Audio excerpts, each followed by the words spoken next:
Hi there, this is your host Irish, and I welcome you to another episode of Brighture Podcast, where we talk about anything and everything under the sun. If you're new to this channel and you enjoy our content, please hit the subscribe button and give this video a thumbs up. Also, follow us on our socials on Facebook, Instagram, and Twitter. As May 9 is fast approaching, one of the most debatable and most talked about discussion in the Philippines today is the national elections, specifically the presidential elections. And I have also learned that Japan will have an election this year.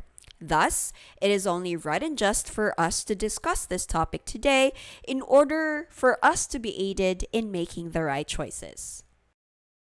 Alright, so for today's episode, we are joined again by our almost regular guest here on our podcast and sometimes my co-host, Sir Ray. Welcome back. Yay! Yay! And then we also have another guest who is a new face in this podcast. So please introduce yourself to the world. Yes. Hi, everyone. So thanks for having me. My name is Alma. So in my spare time, I like to read books and watch documentary videos and other interesting things in Netflix. Wow. Amazing. All right. Okay, so thank you for joining me in our podcast today. So we will be talking about the very, very controversial national elections in the Philippines. Very hot topic. Yes, it's a very hot topic right now. And for those who don't know, in the Philippines, we do our national elections every 6 years, which means we're going to be voting for our president, vice president, and some 12 senators. Yeah, senators. Yeah, senators, councilors, and all that. Just mayors. The mayors, yes. The leaders of our country. Okay.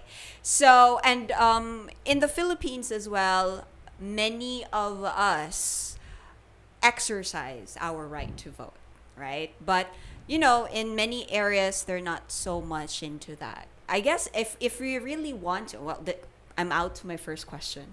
So if we really want to, we can just sit back, relax, you know, and just wait for the victors to be announced without doing anything or without having to exercise our right to vote. But majority of us choose not to. True. Now, why is it important to get involved in the elections? Yes, that's a very good question. Because we are a democratic country and votation is an important part of democratic process. And as a citizen of the country, it is one of our responsibilities to choose the right leaders to represent us and our ideas. Okay, Wow. very So well that's said. why we have to be involved in this big event. Just one thing, Alma, you have to relax. Yeah, I'm nervous. I can see your lips quivering. So you have to relax. Yeah. Very well said, but you have to relax. True. Seems like I should say I totally agree to Alma. No, but yeah, actually it's that question is a very good question, as Alma said. This is quite personal. The reason why I'm very active. Actually, I always get involved in I think since 2016 presidential election. So I'm quite different because I don't just vote, but I also go out. You to the street. participate, Yeah, right? In I the campaign for my candidate. The reason being is I was inspired by one of my idol, a very brilliant senator, the late Miriam Defensor Santiago, who ran for a presidency last 2016. Yes. I remembered in one I think interview or forum she said that you have no rights to complain if you don't want to get involved. If you want change, you need to be part of it. You should not just stay at home, relax, and wait for the change to come. You have to be part of it. So since then, when I heard that, I realized that Philippines is not a perfect country. Yes. We have a lot of issues with a lot of issues of corruptions, political Number one, corruption. political dynasties and so on and so Yeah. forth. And I want that to change. So I always take part of it. So I practice my right to vote. I vote in every election, and other than that, I also campaign for my candidate. Yes. Mm. And you volunteer on the Yes, day of the elections, yeah, right? volunteer. You what do you call that? Watcher? Yeah, watcher or runner. What does that mean? What do No, you do? when you say watcher, you have to observe the operation in every precinct or classroom. You So have to you- check if there are no problems, Okay. and you have to report if there are. So you have to make sure that everything is going smoothly. Yes. Right. No cheating, nothing. It's very enjoyable, actually. I encourage everyone to try. Do you get paid for that though? For watchers, of course, because if there are two kinds of watchers. Oh, So okay. the first one is you are paid by your candidate. Oh, okay. And the other one is volunteer. So this volunteer watchers, most of them are from church. So they're not paid. Yeah, they're not paid. In my case, I am paid for my from my candidate. Okay. But actually, it's not necessarily. I always tell them that it's not necessarily that you have to pay me, because I really love to participate. Yes. So that guys is what you call passion, right? So he has a passion to get involved in changing our country, whereas me and Alma just vote. Yes. So we're learning. From But actually, Surrey. I'm a late bloomer. I think I already voted. This is my fourth or third time. But I was very active since 2016. On my first time to vote, I did not participate. I even told my parents are very active also. Maybe that's the reason why. Yeah. I always tell my parents that no, don't get involved, don't join, just vote. Yeah, it's because enough. it's crazy, right? It's because you can find enemies. Correct. Yes. You need to you will find a lot of discussions, debates, and so on and so forth, and everyone is correct. Yes. No one is wrong. So that's why I always told them before that no, don't join. Just vote. That's enough. That's a show of your freedom, right? But this last 2016, I realized that you really need to get involved. Yeah, And you have to do something. once you try Alma and Irish, you will really love it. I'll try someday. Next. If I find a election. candidate that I'm very passionate of, then I will try. Yeah. Okay, speaking of candidates now, in our presidential, because we're going to be focusing more on the presidential elections because it's the hottest topic there is right now. So we have a total of 10 candidates. Yeah, too Yes. many. 10 candidates, but only 5 of them are like always seen on The media. TV, even on social network. Only 5. And these are Leni Robredo, Vice President Leni Robredo. We have Bongbong Marcos, which is the son of our late President Ferdinand Marcos Sr. He's a senior. Yeah. Yeah. Who else? Manny Pacquiao, which I think, is a boxer. Isko Moreno, who used to be an actor, a Filipino actor, and then he delved into politics. And lastly, we have Ping Lacson, which used to be a general, if I'm not Yeah. mistaken, and is a senator right now. Okay, so these 5. So when you choose, I'm not going to ask you who your candidates are, obviously, because we don't want to create chaos here. We don't want to fight. But when you consider the best, or when choosing a best candidate, what are those things that you have to take note of, or that you think are important, or that you prioritize?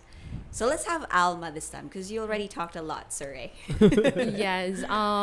In choosing a candidate, I always go for someone who is reliable enough and who has a thorough knowledge when it comes to domestic and foreign relations. And another thing is someone who has a clear party manifesto, or like platforms. A platform, yeah. Yeah, which could offer avenue for various opportunities, which for the betterment of the citizens and the nation itself. Yeah.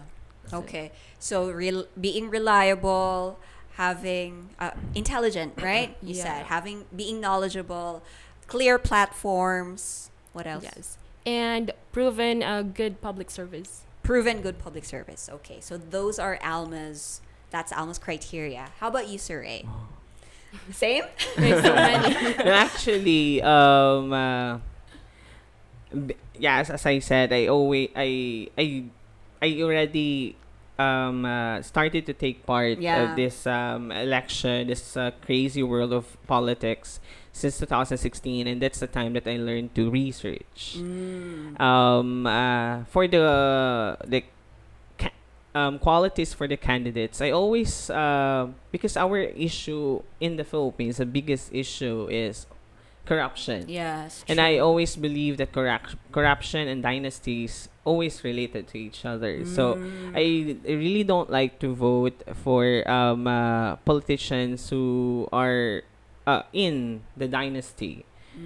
I want a fresh one, of course. Educational background is very important as well. You know, in the management, we are very strict in hiring teachers. We have really high standard in for the qualifications. True. How much more if we are looking for the Leader. Right? leader of the country. So Yeah. educational background is very important. And going back to the corruption, the candidate should not have or must not have any issues of corruption. Any record. Yeah. Yeah, any record, and even an issue, because you know if there is an issue, it means that there is something. There's something. Yeah. And I agree with Alma that the candidate should have or must have clear platforms, and also I also look for the background of the candidate, like what he or she has done before he or she became a politician. So I always look for that because I always believe that if you want to help, you should not you really don't need to have a position. Yeah. You don't need a title if you really want to help. Right? Yeah. Correct. Okay, now let's talk more about, because you mentioned it many times, political dynasties. And I think many of our viewers don't know what that is. So could you explain what that is? Political dynasty is like the whole family. You're just like making politics like a business. Like from the father To the wife. to the children. to the children. Yeah. Yeah. I didn't say that. But they're Edit political. Yeah, that's political dynasty, and I believe that's the start of the corruption because you are in a one family. Blood is thicker than water. Yeah. So. I think in a recent report, it was mentioned that the Philippines is around 180 or something political dynasties all over the Sadly. country, right? And most of these are found in the provinces. So what are your views on these? I think, of course, Ray, you don't agree with political dynasties. You just said that. But how about you, Alma? What do you think about this? Yeah, when I checked information about political dynasties in the negative sense, it's like it is a practice of political families wherein they are monopolizing political power and like treating the public elective office as their own, like personal property. But in my case, in my view, so as long as these politicians in the positions are doing their job well, and there is no like evidence of abuse of power, and they have this kind of public service which is intended for the common good, then I don't think I have a problem with that. Oh, interesting. So you have a pro in the... Yes, but in Yeah, my nice. case, like, why not give another chance to other candidates or other aspirant, right? But the problem there is, the reason why we have political dynasties not because of this family, but because of the people. So I Exactly. think people must learn, and people must learn to choose. Yeah, because sometimes when a specific candidate, or let's say a specific public servant, is already very good at what he does, for example, a Yes. mayor, so people would stick to that mayor, Exactly. right? Or that person. And if his or her term is already done, so they would be asking for more. How about your Exactly. wife? How about your son? How about your daughter? So they would be forced to, not really forced, but they would ask their family Yes. members to, because they have the people think that if you are a descendant from that kind of person who is a very good person, so you are also very good. So yeah, I agree with what you said, sorry. It's more of the not people's fault, but the masses or the public encourages political dynasties. Exactly. So it's not the fault of the politicians alone, right? All right. So now let's talk about voting age this time, because I heard in most countries, including the Philippines, we must be 18 years old to vote. So that's our legal age, 18. But in other countries, it averages from between 16 or as young as 16 and as old as 25 years old. And I heard that now in Japan, they are thinking of lowering their voting age from 20 to 18. So for you, what do you think is the most appropriate age to vote, and why that age? That's a very challenging question. And as we all know, that 18 is the age, legal age, that is embodied in our constitution. And such change, if we are going to change it, will complicate other like stuffs or things related to or pertaining to legal age. So in my case, the right age for someone to vote is that age wherein he or she is already aware of his or her political rights and the responsibilities that the person must carry out. In my case, I voted when I was 20, and at that time I already have like some knowledge about politics, and because I studied constitution in my university, and it was kind of interesting. But when I was 18, I didn't know anything. Like I was never interested about it.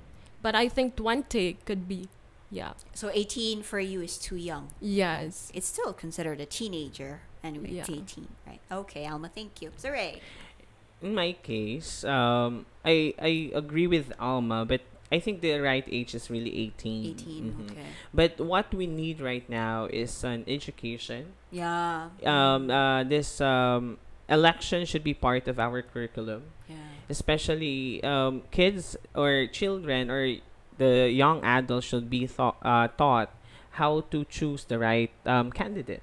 When you say part of our curriculum, you mean like as early as elementary? Or It could something? be. We can start that. Okay. Yeah, but not the Not the preschool, of course. Nursery. we can start the elementary and then Gradually. because you know in the Philippines, as what you have said, majority of the Filipinos really vote. Yeah.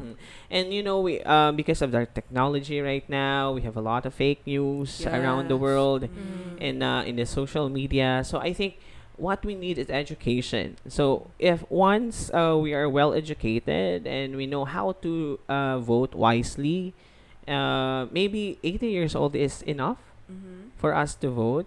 Yeah, I think that's the only problem. 18 years old, I guess it's already an right age for you to vote because you already have your thinking. Though I understand Alma's point of view, but yeah, education. We really need to have that in our curriculum.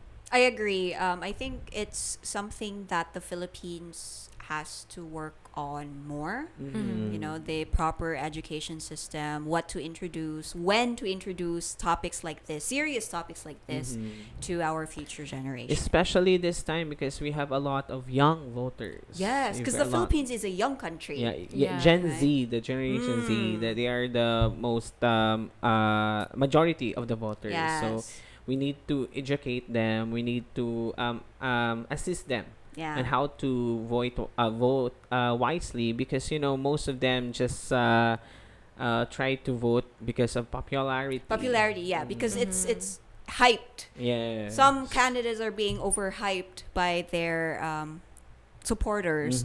So the Gen Z kids, Gen Z, Gen Z. I feel so Young old, my God. generation. The younger generation. My generation. Your generation.